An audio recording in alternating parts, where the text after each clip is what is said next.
골로새서 3장 18절로 9절까지 말씀을 보시겠습니다. 아내들아 남편에게 복종하라. 이는 주 안에서 마땅하니라. 남편들아 아내를 사랑하며 괴롭게 하지 말라. 아멘. 가정의 달을 맞아서 오늘 성경적인 가정이 어떤 가정인가 말씀을 상고하려고 합니다. 2012년도 현재 OECD 국가 중에서 이혼율이 미국이 1번, 스웨덴 2번, 한국이 3번째로 3위를 하고 있는데 서로 비슷한 프로테이지이기 때문에 공동 1위라고도 할 수 있을 것입니다. 거의 50%에 가까운 전후의 사람들이 절반이 이혼을 하는 것으로 통계가 되고 있습니다. 그리고 외국인과 결혼해서 살다가 또 이혼하는 그런 가정이 점차 많이 늘어나고 있다는 발표입니다. 그리스도인은 하나님 앞에서 가정을 가질 때에 어떤 생각을 가지고 또 어떻게 유지를 하는 것이 우리 스스로에게 유익하고 또 하나님 앞에서 복을 받을 일인가, 이것을 명확하게 알아두고 우리가 가정생활을 해야 될 것입니다. 성경 마태복음 5장 31절과 2절, 고린도전서 7장 15절에 보면은 한쪽 배우자가 윤리를 범했을 때 부정해서 살 수가 없다. 그런 상황에서는 하나님께서도 허락을 하십니다. 또 하나는 이단 사상이나 불신자가 스스로 이혼을 청하고 또 가정을 파괴하려고 할 때 나의 신앙을 위해하는 경우까지 발생한다면은 신앙을 버릴 수는 없지 않느냐. 그래서 그런 경우에도 어쩔 수 없이 이혼을 당한다 할까요? 그런 경우도 생길 수가 있는 것입니다. 신앙 사상 때문에. 그런 경우에도 가능하다. 이렇게 성경에는 딱 2가지가 있습니다. 그러나 이 두 경우에도 가능한 화목하고 회개하고 돌아서게 하고 화목케 하신 하나님의 뜻을 이루어서 가정을 끝까지 지켜줄 것을 하나님은 권면하고 계십니다.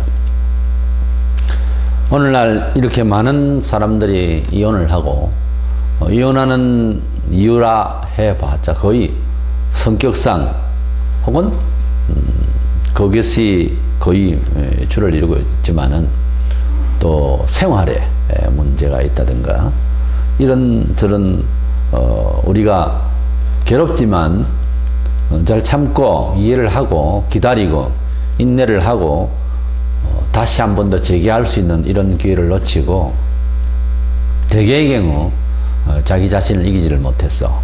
그래서 이혼을 하는 경우가 허다합니다.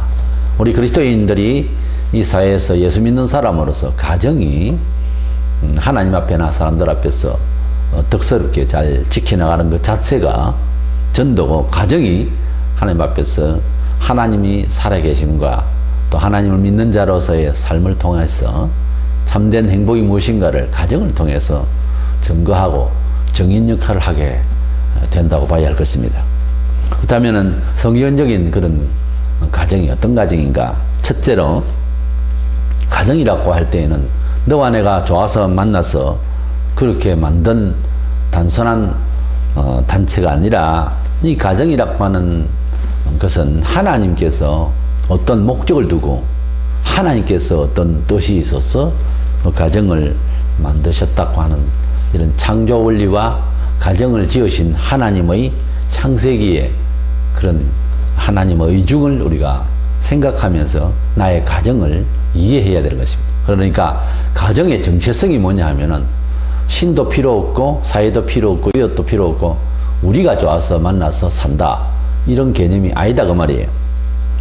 가정의 시작은 하나님께서 어떤 우주적인 사회적인 역사적인 이유가 있어서 하나님께서 필요에 의해서 사람을 남녀로 맺어서 가정을 주셨다고 하는 차원입니다. 우리 성도들은 모든 범사를, 역사를 다 하나님의 영광을 위해서 한다, 그렇게 말합니다. 그것이 정상적인 성경대로의 역사의식입니다. 그렇다면 가정도 하나님의 목적을 위해서 만든 거예요, 사실은. 하나님께서 원하셔서 가정을 주셨다고 말이에요. 아무리 우리가 불신자들도 가정을 만들고 하지만 이 가정이라고 하는 자체의 목적론적인 입장에서, 우주적인 목적론적인 입장에서는 하나님의 어떤 경륜을 위해서 선하신 뜻을 역사에 표현하기 위해서 짝 지어줬다는 거예요. 그러니까 원칙적으로 내가 결혼한다 싶어도 가정을 만드는 것은 하나님이 어떤 프로그램이 있다는 거예요. 그런 뜻에서 가정을 이해할 때 가정을 함부로 할 수가 없지 않겠습니까? 가정이라고 하는 것이 우리의 소욕이 아니지 않겠습니까? 주인이 따로 있다는 거죠. 이것을 가정을 만드신 하나님의 뜻에 우리가 따라갈 때 우리도 스스로에게 좋고 사회에 좋고 그래서 행복하게 될 것입니다.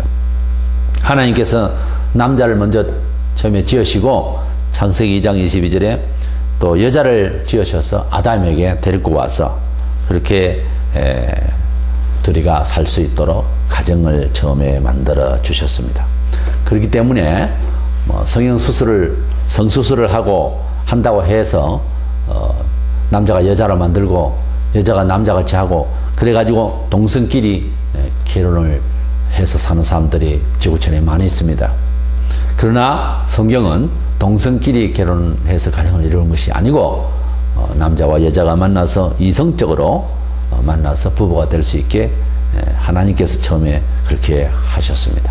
그렇기 때문에 가정 창조의 원리가 남녀로서 만들어져야 되기 때문에 동성끼리 결혼해서 사는 것은 원칙적으로 불행할 수밖에 없는, 하나님의 뜻이 아닌 것은 항상 그 끝이 불행할 수밖에 없는 결론이 되는 것입니다. 창세기 2장 17절에 여호와 하나님이 이르시되 사람이 혼자 사는 것이 좋지 아니하니 내가 그를 위하여 돕는 배필을 지으리라 하시니라. 그래서 하나님께서는 아담을 먼저 지으시고 남자를 지으시고 난 뒤에 사람이 혼자 독차하는 것이 좋지 못하니 돕는 배필로서 여자를 이렇게 지으셔서 그렇게 같이 살 수 있도록 하셨습니다. 그래서 여자의 창조의 존재의 가치 또는 창조의 이유가 목적이 뭐냐 하면은 남편 되는 아담과 함께 협력하면서 내조하면서 이렇게 한 가정을 이룰 수 있도록 하셨던 것입니다. 에베소 5장 22절에 보면 아내들이여 자기 남편에게 복종하기를 주께 하듯 하라. 그렇게 남편에게 복종하라 그렇게 말하고 있고, 에베소 5장 25절에는 남편들아 아내 사랑하기를 그리스도께서 교회를 사랑하시고 그 교회를 위하여 자신을 주심같이 하라. 이렇게 주님이 우리 교회를 위하여 자기 몸을 헌신하신 것처럼 그런 사랑으로 아내를 사랑하라. 아내는 남편을 주께 복종하듯이 하고 남편은 아내를 주님이 우리를 사랑하신 것 같이 그렇게 사랑하라. 이렇게 복종과 사랑을 우리에게 가르쳐 주셨습니다. 이래서 하나님께서는 가정의 원리, 축복된 원리가 남편은 아내를 사랑하고 아내는 남편을 복종할 수 있도록 그렇게 원리가 가정의 남자와 여자의 입장에서 해야 할 의무 중에 여러 가지가 있겠지만 복종과 사랑으로서 가정이 복된 가정이 될 수 있도록 명하시고 그런 원리로 만드셨고 그런 뜻으로 가족을 하나님께서 만드신 거예요. 그렇기 때문에 무엇이나 조직이든지 또는 물건이든지 어떤 그 활동을 하는 데 있어서 원리가 있어요. 그래서 편하게 되고 좋게 되는 원리가 있기 때문에 그 원리대로 해야 원만하게 좋게 되어지는 거죠.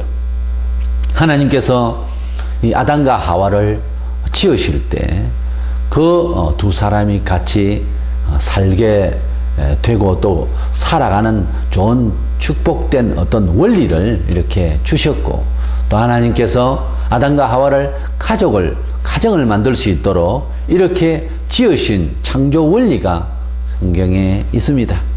이렇게 가족이라고 하는 것은 제일 처음에 우리가 자자손손 부모와 또 자식들과 간섭 속에서 이제 결혼들을 시키고 하고 그렇게 되는데 제일 처음에 이제 남녀가 만나서 가정을 이루게 되는 것이 사람이 한 일이 아니라고 말해요. 하나님께서 가정을 만드셨다. 남자는 어떤 마음으로 살아야 되고 여자는 어떤 마음으로 살아야 될 것을 그 원리를 주시면서 그렇게 가정을 주셨다. 가정의 동기가, 가정의 목적이, 가정의 원리가 하나님께 있었다. 이것을 오늘 시간 잘 기억을 해서, 그래서 이 가정을 하나님이 만드셨으니 우리가 가정으로서 복된 가정이 될 수 있도록 해 주시옵소서. 이렇게 기도할 수 있는 근거를 우리가 가지게 되는 것이지요. 그래서 마태복음 19장 6절에 그런즉 이제 둘이 아니요 한 몸이니, 남녀는 한 몸이니 그러므로 하나님이 짝지어 주신 것을 사람이 나누지 못할지니라. 그렇게 말씀하셨어요. 우리가 하나님께서 가정을 만드셨다. 하나님께서 어떤 선하신 목적이 있어서 남자와 여자를 만나게 하시고 결혼을 하게 하셨다고 하는 이런 역사적인 의의와 목적과 동기를 하나님께 둔다면 함부로 우리 생각대로 우리 이기심에 못 이겨서 가정을 깬다든지 하는 것은 할 수가 없는 부분이에요. 남이 그렇게 하지 마라 하라가 아니라 하나님께서 우리 가정을 지어주셨다라고 하는 개념이 분명하면 가정을 함부로 말하거나 생각할 수가 없다는 거예요. 이기적이고 지극히 인간적인 입장에서 가정을 이해할 수는 없다는 거죠. 이래서 우리는 이 가정에 따라 가정이란 하나님이 지으셨다, 이런 차원에서 생각을 시작을 하고 해결을 하려고 해야 될 줄로 믿습니다. 두 번째로 하나님께서 이 가정에 축복된 그런 원리를 주셨는데 복종과 사랑이 넘치는 그런 가정이 될 수 있도록 할 때에 하나님께서 가정을 통하여 행복과 또 하나님 편에서 영광을 받으실 일이 생기게 될 줄 믿습니다. 무엇에나 우리가 원리가 있는 거예요. 우리 하나님께서 가정이 잘 되는 원리는 딱 이 두 단어로서 그리 복잡하지 않습니다. 가정의 행복을 위한 얼마나 많은 세미나의 강의가 있고 그런 설교가 있고 그런 또 연소원의 귀한 선생들의 말들이 있으며 책들이 있습니까? 그러나 아주 간단 명료하게 하나님은 복종과 사랑이라고 하는 이 두 단어로서 충분히 가정을 지킬 수 있고 가정의 행복을 주시려고 하는 하나님의 이 원리가, 하나님의 이 가정에 대한 중심을 우리에게 이미 주셨다고 하는 사실입니다. 본문에 보면 아내들아 남편에게 복종하라 그랬고, 또 19절에 남편들아 아내를 사랑하며 괴롭게 하지 마라, 이렇게 사랑하며 제 남편은 아내를 사랑하고 아내는 남편을 복종하라, 이렇게 명확하게 명료하게 이 두 단어로서 가정을 지키고 또 하나님 명을 받아서 이렇게 될 때 우리가 잘 되어지는 것을 우리가 믿어야 할 것입니다. 하나님께서 베드로전서 3장 7절에 보면은 여자에 대해서는 더 연약한 그릇이라, 그런 그릇에 비유하면서 더 약한 그릇이라고 그렇게 말하고 있습니다. 여자들이 남편에게 복종하라 그러면은 요즘 시세로서는 말도 안 되는 소리고 기분이 좀 안 좋을 줄 압니다. 그러나 복종하는 것은 한 발 물러서면 가능해요. 근데 사랑한다고 하는 것은 그리 쉬운 일이 아닙니다. 뭐 여행가락에도 사랑은 아무나 하나 그런 말이 있는데, 정말 그 사랑이라고 하는 것은 상당히 섬세해야 되고 희생이 대단해야 됩니다. 눈물이 없이는 할 수가 없고 심장으로 하는 것입니다. 많은 인내와 수고와 그런 아픔이 따르는 것이죠. 복종은 어떤 면에서는 쉬워요. 사랑보다 좀 물러서서 엎드리는 자세만 되면 되는데, 그러나 사랑은 그렇지 않습니다. 훨씬 더 힘듭니다. 더 연약한 그릇이기에 여자보고는 그저 복종만 잘하라고 했지 사랑하라 이런 말로써 명하지는 않았어요. 그러나 이 연약한 그릇을 품고 사랑하라고 남편에게는 그리스도께서 교회를 사랑하시듯이 그만큼 사랑하라는 거예요. 얼마나 어렵습니까? 내용을 자세히 알고 보면 복종을 하렵니까? 사랑을 하렵니까? 하면 저 같으면 차라리 복종을 택하겠습니다. 그게 훨씬 나아요. 연약한 그러신 여자이기 때문에 복종하라. 그런 것 같습니다. 사랑하라 하면 이게 보통 어려운 일이 아닙니다. 남편들에게 에베소 5장 25절에 남편들아 아내 사랑하기를 그리스도께서 교회를 사랑하시고 그 교회를 위하여 자신을 주신같이 하라. 자신을 내놓는 것처럼 하라. 이건 대단히 어려운 거예요. 그냥 내가 좋아서 그저 내가 러브하기 때문에 내가 라이크하기 때문에 그런 식으로 사랑하는 것은 누구나 할 수 있습니다. 그러나 진정한 사랑은 그냥 I love you가 아니고 사실은 셀프 기빙입니다. 자기 정녕. 기빙하는 겁니다. 사랑은 그냥 사랑하는 것이 아니라 기빙이에요. 뭔가를 헌신하고 주는 것이에요. 때문에 그런 뜻에서 사랑은 받는 것보다 주는 것이고 받는 것보다 주는 자가 더 복되다. 그런 말씀도 있습니다. 우리는 복종도 제대로 안 하고 또 우리는 사랑도 제대로 아니하는 이런 시대를 우리가 산다는 것에 문제가 있습니다. 복종할 사람은 일단 복종하고 사랑할 사람은 또 사랑을 최선을 다해서 해야 하는 것입니다. 그럴 때에 원만한 가정이 이루어지게 되는 것입니다. 회사 일을 가정보다 더 중히 여긴다든가 뭐 남자 여자 할 것 없이 직장 때문에 어쩌고 하면서 가족을 우습게 여기거나 예사로 여기거나 그렇게 하는 것은 참으로 어차피 가정을 위해서라고 하는 전제하에서 일을 한다고 하면 결국은 그 일이 그 수고가 가정의 행복으로 돌아와야 하지 않겠습니까? 돈은 번다고 밖에서 그렇게 많은 시간을 소모하면서 가정은 해치된다면 그건 잘못 알고 있는 돈벌이 아니겠어요? 때문에 우리는 무엇을 하든지 먼저 가족의 평안과 행복이 먼저 갖춰졌을 때에 우리가 일하는 것도 마지막 끝내 보람이 되는 것이죠. 그러나 세상적으로는 성공을 했지만 가정은 실패한 사람이 너무 많습니다. 생각을 잘못한 거죠. 우리가 가정을 위해서라면 하는 단서에서 무엇이든지 일을 한다. 좋은데 그렇다고 해서 가정을 도외시하고 일을 할 수는 없지 않습니다. 때문에 우리는 가족을 먼저 생각하면서 사회 일을 해도 해야 될 줄로 믿습니다.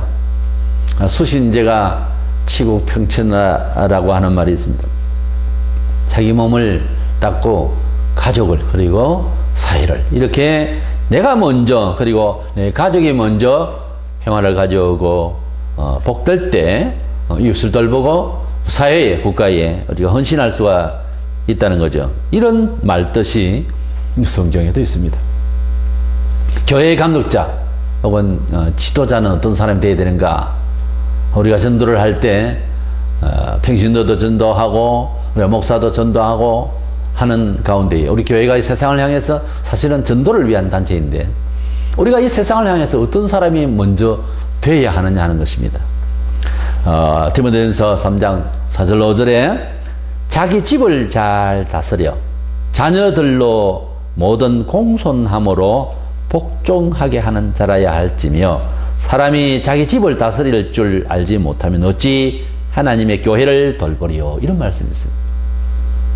자기 가족에서 자기 자식이 부모를 공경하고 부모의 뜻을 받들 줄 알고 공손할 줄 아는 이러한 가정 행태를 우선 하고 바깥에 나와서 남의 자식을 가르치든지 해야지 자기 자식은 말을 안 듣고 공손하지 않는데 교회에서 혹은 세상에서 어쩌시오 저쩌시오 가르친다고 하는 것이 앞뒤가 안 맞다고 말해요. 성경에 이 말씀이 있어요. 저희 지금 권면이 아니라 주장이 아니라 성경에 그랬다 이 말이에요. 수신제가 치국하라 이 말이에요. 사회 일을 하는 사람이나 교회 사회의 지도급에 있는 사람들로서 활동을 할 때에 우리가 하나님 앞에나 우리 사회 역사 앞에 자기 가족은 엉망이면서 그저 감투를 그리고 무슨 교회 활동을 한답시고 이렇게 대단한 일을 한답시고 하지만 그러나 그 가정이 깨어지거나 그 가족이 온전치 못할 때 하나님의 일을 제대로 한 것이 아니올시다. 하나님은 어떤 면에서는 교회보다 가정을 먼저 지으셨기 때문에 가정을 더 중요시 합니다. 물론 신앙이 먼저지만 우리가 삶의 유행에 있어서 교회를 위한다 하면서 자기 가족은 내몰라라 하는 그런 광신도들이 교회 사회에는 또 더러 문제를 야기하는 경우가 있고, 이단들은 거의 보면 가정을 파괴하는 일이 허다합니다. 아예 가정을 깨려고 시작하는 교리를 가지고 그렇게 미혹하는 단체들도 있습니다. 디모데전서 5장 8절에 누구든지 자기 친족, 특히 자기 가족을 돌보지 아니하면 믿음을 배반한 자요 불신자보다 더 악한 자니라 그랬습니다. 우리가 돌보고 하는 일도 그저 교회 일이나 어떤 사회단체 하는 것도 이렇게 활동을 많이 하지만 자기 가족을 돌보지 않아요. 자기 가족은 관심이 없다면 그거는 정상적인 그리스도인의 생활이 아닙니다. 갈라디아 6장 10절에 그러므로 우리는 기회에 있는 대로 모든 이에게 착한 일을 하되 더욱 믿음의 가정들에게 할지니라. 불신자를 상대로 우리가 전도를 하기 위해서 선한 봉사를 하고 협력도 하고 그렇게 할 수가 있어야 합니다. 그럼에도 불구하고 그런 일을 하면서 믿음의 가정을 돌보지 아니하고 우리 그리스도 안에 있는 형제 자매를 위해서 협력하지 아니하고 저 바깥에 나가가지고 사회 활동한답시고 불신자들에게 뭐 선한 그런 뭐 봉사를 한답시고 하는 것은 이게 안 맞단 말이에요.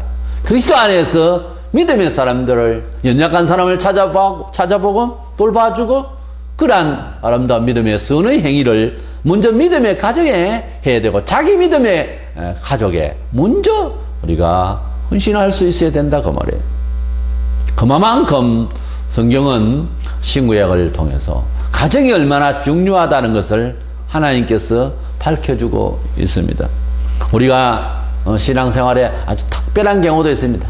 가정을 잠시 손을 놓고 교회 일에 어떤 기간 동안 충실히 이렇게 해야 된다든가 뭐 그런 경우도 있지만, 그러나 우리가 가정을 도외시하고 막무가내 이렇게 광신도처럼 혹은 무슨 사회의 자기 명성을 위해서 자기 일이 바쁘다고 가족을 도외시하는 이런 일이 있어서는 아니 될 것입니다. 오늘날 우리 모든 사회 속에서 총체적인 사회의 문제는 사실은 가정 문제에서 시작된다고 봐야 할 것입니다. 생활에 여러 경우가 있겠습니다만은 아이들을 가정에서 교육하지 못하고 또 부부 사이에서 서로 대화가 옳게 되지 못하고 그저 밥 먹고 자는 정도의 대화뿐이고 좀 더 인간의 내면에 있는 나이가 차면서 인생을 논하고 서로 부부가 그렇게 깊이 있는 부부로서 성숙해 나갈 때 바깥에 나가서도 사회생활을 하면서 우리 하나님의 사람들로서 성숙해지는 것입니다. 자기 가족은 대화가 없고 자기 가정은 문제를 가지고 있으면서 바깥에 나가서 무슨 가정 문제를 해결하는 사람으로 무슨 연사가 된다든가 뭐 선생이 된다든가 뭐 그런 것은 문제가 있는 거예요.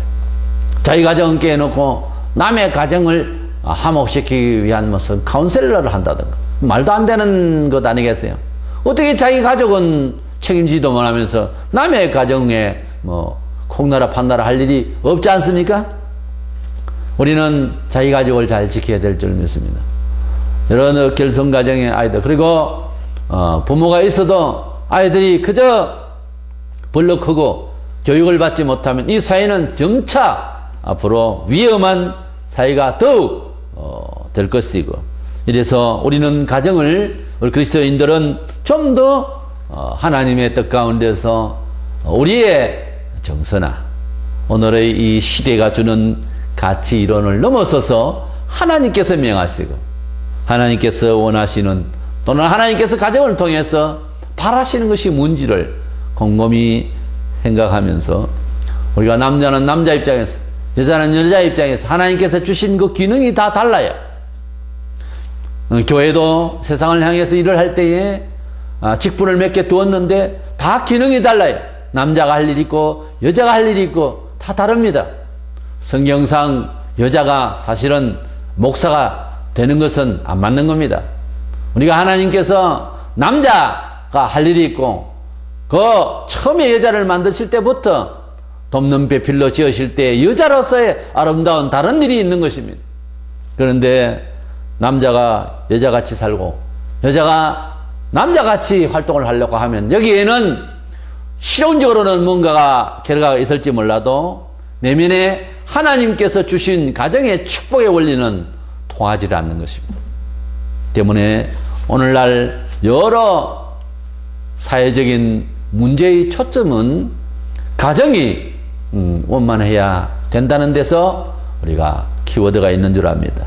그러면 이 가정은 어떤 표준에서 개혁이 되어져야 되고 옳게 되어져야 되는가? 하나님께서 제정하시고 하나님께서 주시는 명을 따라서 우리가 살면 될 것이다 하는 거죠. 어떤 거요? 복종과 사랑이 있는 가정이 되면은 반드시 가정은 잘 될 것이고 여러 면에 있어서 하나님께서 축복해 주실 줄로 믿습니다. 그래서 우리 성도들은 이 시대의 끝날까지도 성경적인 가정, 교회도 성경적이고 직업도 성경적이고 결혼식도 성경적이고 옷 입는 것, 의식주 문화에도 모든 면에서 성경적이라고 하는 것. 성경적일 때에만이 우리가 손해보지 아니하고 후회되지 않고 행복과 은총과 기적이 따르는 것입니다. 성경적인 가정, 이것이 우리가 짚어야 할, 우리가 다시 한번 사고해야 할 하나님께서 이 시대에 주시는 축복의 메시지인 줄 알고 우리 가정의 복종과 사랑이 원만하게 활성화되는 이런 가정이 되어서 은혜 받는 저와 여러분 되시기를 축원합니다.